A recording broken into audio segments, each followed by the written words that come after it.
Copyright disclaimer. Under Title 17 U.S.C. Section 107, allowance is made for fair use for purposes such as criticism, comment, news reporting, teaching, scholarship, and research. Fair use is permitted by copyright statute that might otherwise be infringing nonprofit, educational, or personal use, tips a balance in favor of fair use. Rehabilitation Project Force by Wikipedia. The Rehabilitation Project Force, or R.P.F, is the Church of Scientology's program for members of its C organization who have allegedly violated expectations or policies. This may include members who are deemed to have hidden evil intentions towards Scientology, members who are unproductive in their work, or who produce poor quality work. Predecessor was Mudbox Brigade. Oh, look at you guys. More child labor. Allegedly, it's unlawful or illegal in the United States, but, you know. The program includes manual labor tasks and the study of L. Ron Hubbard's works. The rehabilitation program may take more than a year to complete, and the church has been accused of overworking and mistreating its participants. Scholars, journalists, and former Scientologists have characterized the R.P.F as a forced labor and reindoctrination program comparable to the Soviet Gulag system.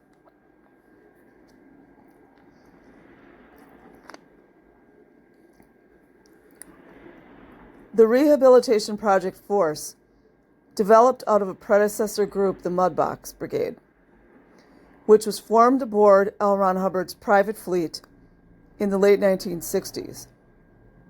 The Mudbox is a small, perforated screening box fitted to the suction pipe in the bilge of a ship and is designed to catch larger solid waste before it can choke the pipeline and potentially damage the pump.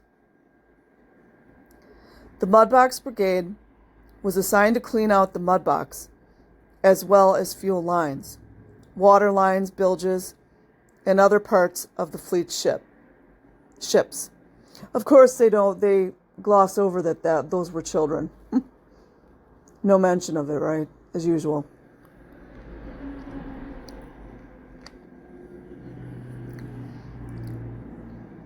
Hubbard defined the role as being essentially a punishment duty for unsatisfactory workers. You see how you guys remember how I talked about how they code things? Unsatisfactory workers, children. Members, children. Parishioners, children. Adults in small bodies, children. More candidates will be appointed regularly and promptly every time I find a freeloader. Says the biggest freeloader of all time, L. Ron Hubbard, who was loafing on post and drifting with the wind. Hubbard later clarified that this group is the most downstat, unproductive, and one gets assigned to it by being a freeloader, invincible on post, loafing and really goofing up on one's job. L. Ron Hubbard would know one day. In 1969, Hubbard replaced the Mudbox Brigade with a rehabilitation unit again, intended for those removed or disciplined as ineffective or trouble. Following an evaluation, the individual was to receive a set of specific recommendations, which, if followed, will rehabilitate the individual as a highly effective and worthwhile Sea Org member. Hubbard instructed that the unit is to be worked hard during the day on a rigorous schedule on jobs assigned by the review chief, handling corrective areas and jobs needing remedy and repair. Yeah, you know, they need somebody to oversee the child laborers. Somebody's got to do it, right? So many children, so much labor to do.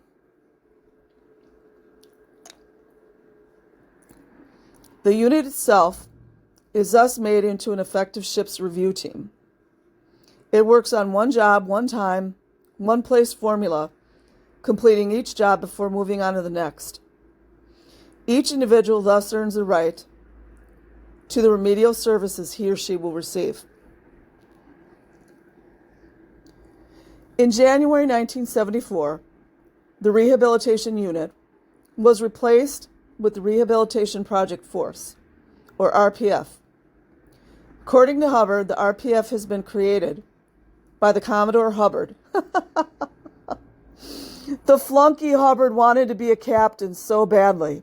The only way that he could claim his captainship is to call himself a Commodore. It's pathetic. So that redemption can occur. That is basically its only purpose. He identified 4 categories of people who were to be assigned to the R.P.F. Rock slammers, people deemed to have hidden evil intentions, as detected by the E-meter, people who were unproductive, those people, children, right? They're talking about children. And scored poorly on the Oxford Capacity Analysis personality test.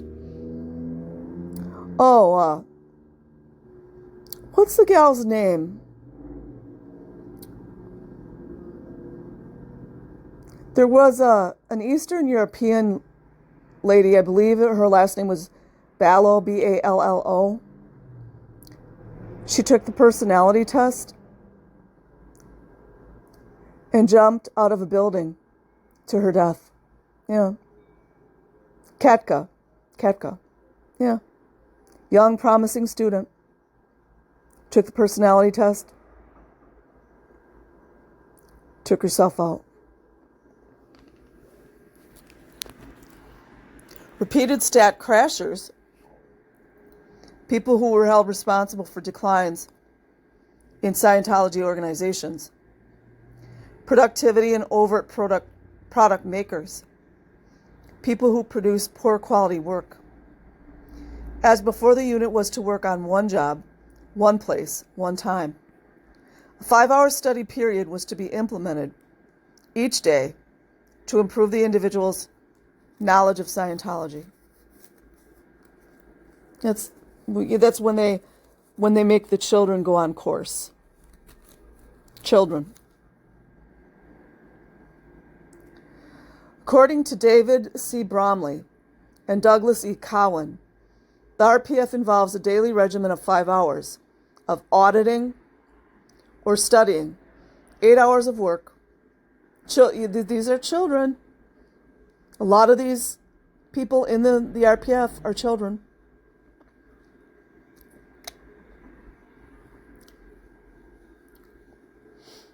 Five hours of auditing or studying, 8 hours of work, often physical labor such as building renovation. That's the favorite. That is the favorite of the children. And at least 7 hours of sleep. I am not quoting anything Rinder says. I'm quoting nothing that Mike Rinder says.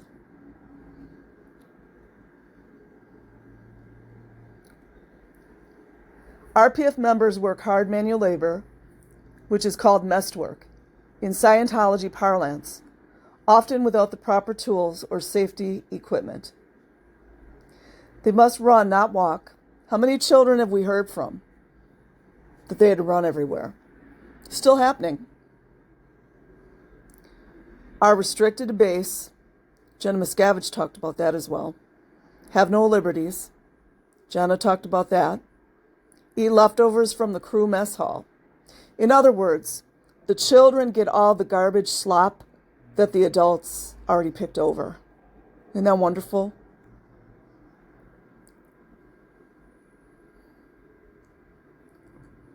From the crew mess hall, do the dirtiest jobs, like cleaning toilets with toothbrushes, and receive only 1/4 of regular pay.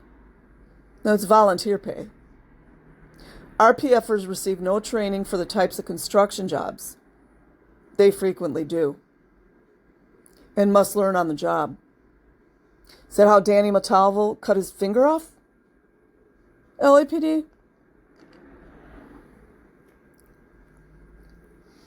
The RPF was originally intended to last no more than a couple of months, where the assignee would learn Scientology auditing, if he or she was not already an auditor, by the read it, drill it, do it method.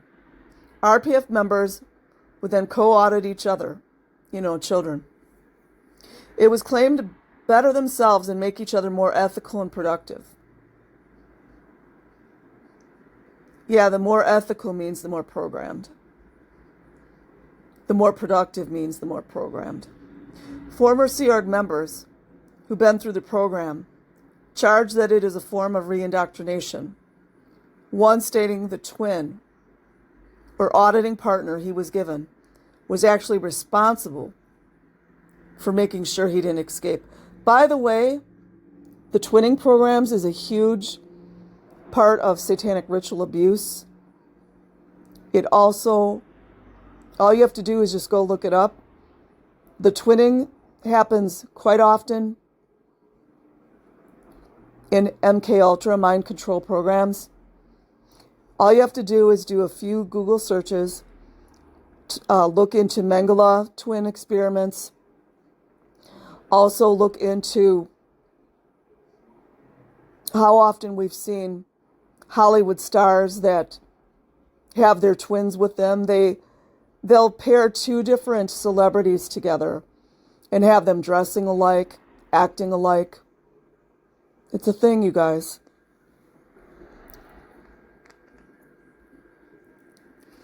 R.P.F's R.P.F.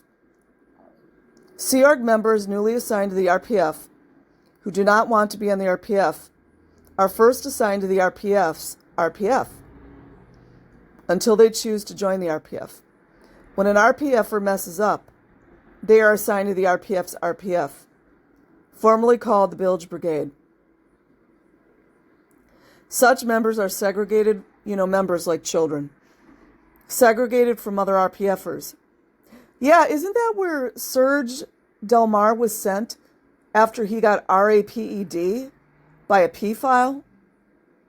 And you know what happened? The LAPD, you're going to love this. After Serge Del Mar was sexually violated by an adult, he was sent to the RPF where he was further victimized. Isn't that great? As a child.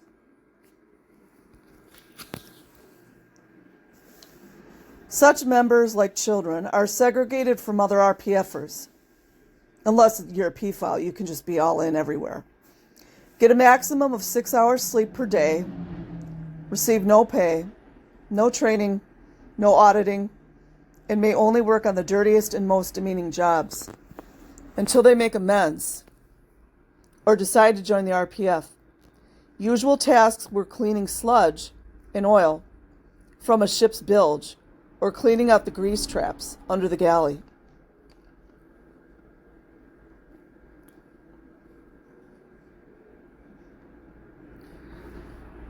If I see any names in here that I don't want to talk about, I'm not talking about them. Controversy. Scholars, journalists, and former Scientologists have called the RPF an unusually brutal prison and an Orwellian prison, and have compared it to the Gulag system of the Soviet Union and the Chinese re-education camps. Leaving the Sea Org, even from the RPF, results in what Scientology calls freeloader debt, or a freeloader's bill, retroactive billing for any auditing received, or any Scientology training received while in the Sea Org, which can run into tens of thousands of dollars. While this freeloader debt is not legally binding, many former Scientologists have reported that they felt trapped by the freeloader debt policy. It's what they want.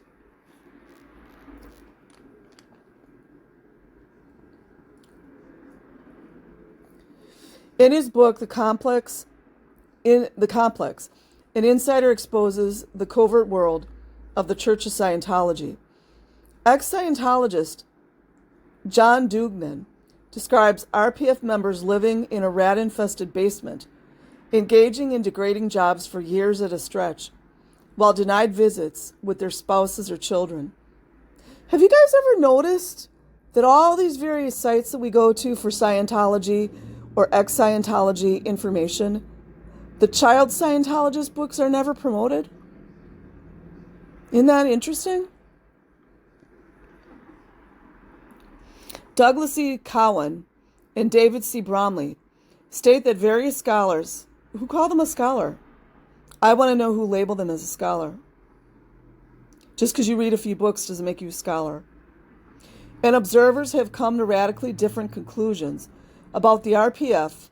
and whether it is voluntary or coercive, therapeutic or punitive. Oh, that's unreal.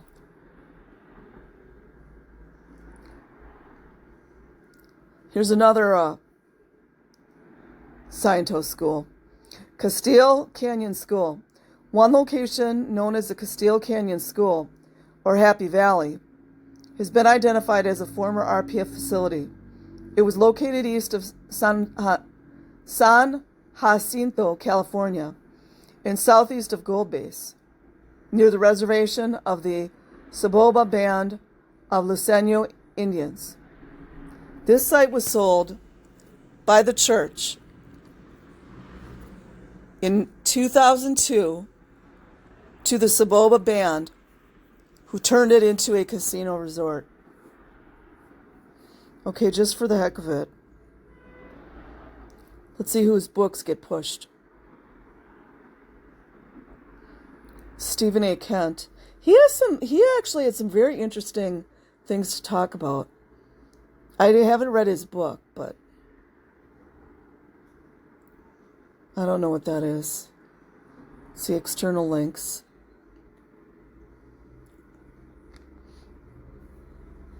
Look at this, you guys. You guys need a wakey. Fraternal Order of Scientology. Wakey, everybody. Fraternal Order. Okay, I will leave the link in the description box. Like and subscribe if you choose. Otherwise, have an amazing day or night wherever you are. Peace.